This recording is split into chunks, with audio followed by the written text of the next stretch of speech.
suportado ni Chief PNP General Nicolas Torre III ang motion sa pagpapababa ng edad ng mga kabataan na maaaring makasuhan dahil sa pagkaka-involve o pagkakasangkot sa mga kriminal na gawain.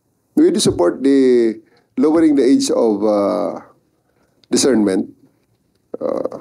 Pero yan ay should be based on scientific evidence. No? May mga studies tayong dapat i-consider kung yung current na age limits ay applicable pa ba. Or baka naman ang kamalayan ng mga bata ay naging masyadong mataas na dahil nga sa access nila sa information sa murang edad.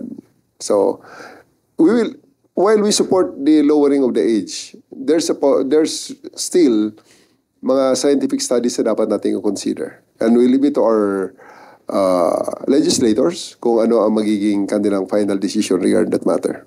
Yan muna ang ating latest dito sa headquarters ng Pambansang Pulisya. Nagbabalita, Vince Lopez po para sa Manila Standard.